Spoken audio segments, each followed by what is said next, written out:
His hell had only just begun. He saw bits and pieces. Scattered frames of sheer panic.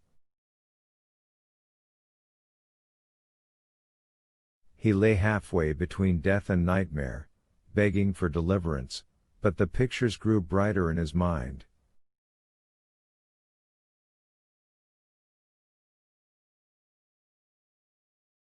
The antimatter canister was locked out of reach. It counted relentlessly downward as the chopper shot upward. 50 seconds. Higher. Higher.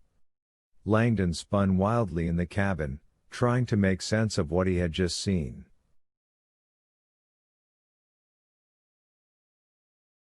"45 seconds. He dug under seats searching for another parachute. 40 seconds. There was none. There had to be an option. 35 seconds. He raced to the open doorway of the chopper and stood in the raging wind, gazing down at the lights of Rome below.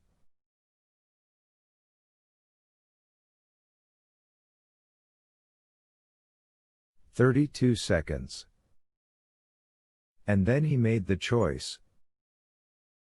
The unbelievable choice. With no parachute, Robert Langdon had jumped out the door. As the night swallowed his tumbling body, the helicopter seemed to rocket off above him, the sound of its rotors evaporating in the deafening rush of his own free fall.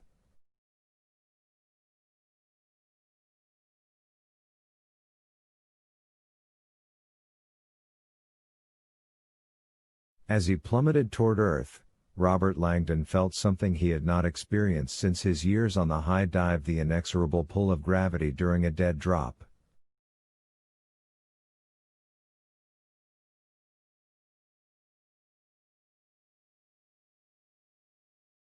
The faster he fell, the harder the Earth seemed to pull, sucking him down.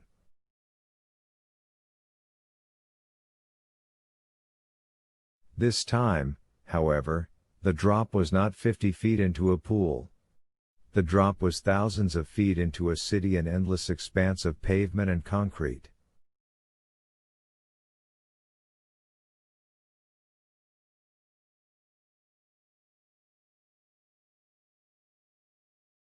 Somewhere in the torrent of wind and desperation, Kohler's voice echoed from the grave.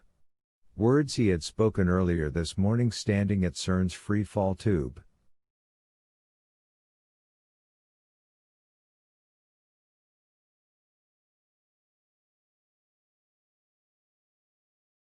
"1 yard 2 of drag will slow a falling body almost 20%. 20%, Langdon now realized, was not even close to what one would need to survive a fall like this.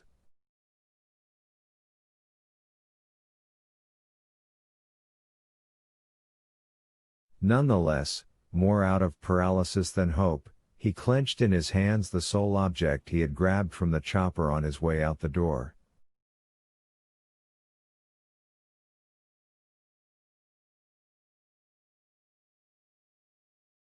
It was an odd memento, but it was one that for a fleeting instant had given him hope.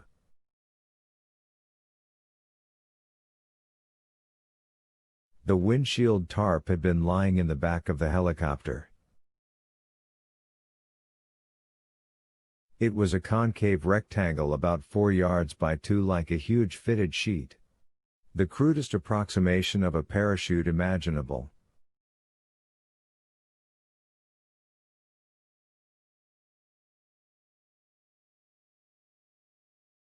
It had no harness, only bungee loops at either end for fastening it to the curvature of the windshield.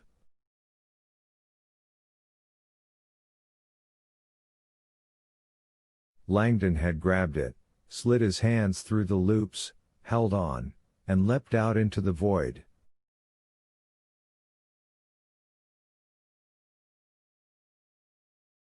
His last great act of youthful defiance.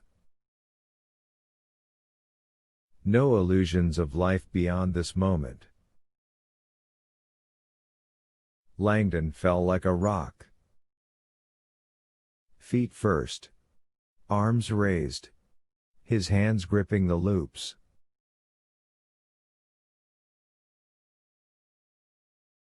The tarp billowed like a mushroom overhead. The wind tore past him violently. As he plummeted toward earth, there was a deep explosion somewhere above him. It seemed farther off than he had expected. Almost instantly, the shock wave hit. He felt the breath crushed from his lungs. There was a sudden warmth in the air all around him. He fought to hold on.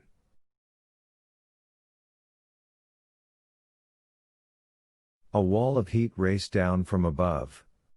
The top of the tarp began to smolder, but held.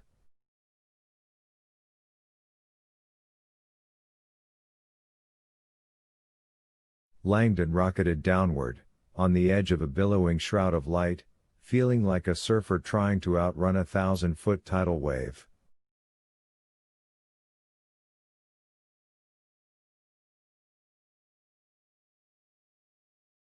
Then suddenly, the heat receded. He was falling again through the dark coolness.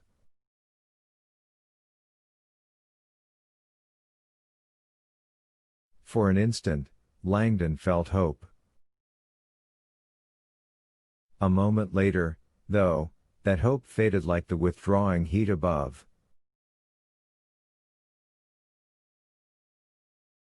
Despite his straining arms assuring him that the tarp was slowing his fall, the wind still tore past his body with deafening velocity. Langdon had no doubt he was still moving too fast to survive the fall.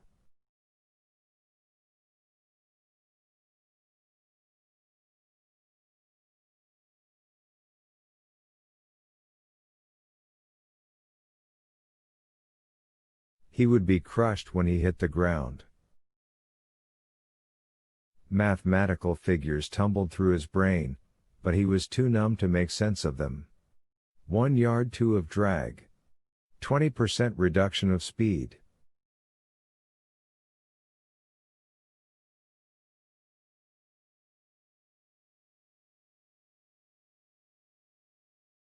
All Langdon could figure was that the tarp over his head was big enough to slow him more than 20%.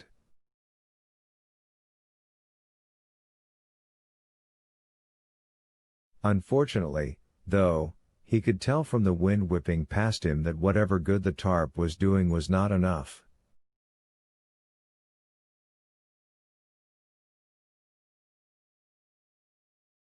He was still falling fast.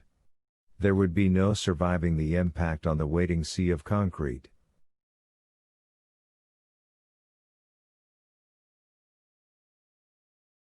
Beneath him, the lights of Rome spread out in all directions.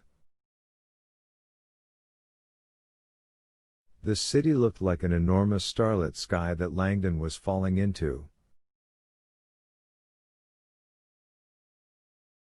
The perfect expanse of stars was marred only by a dark strip that split the city into a wide, unlit ribbon that wound through the dots of light like a fat snake.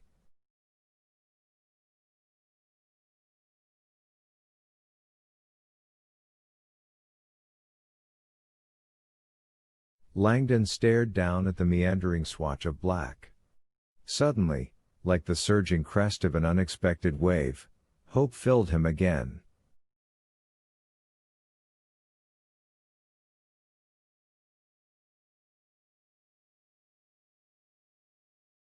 With almost maniacal vigor, Langdon yanked down hard with his right hand on the canopy.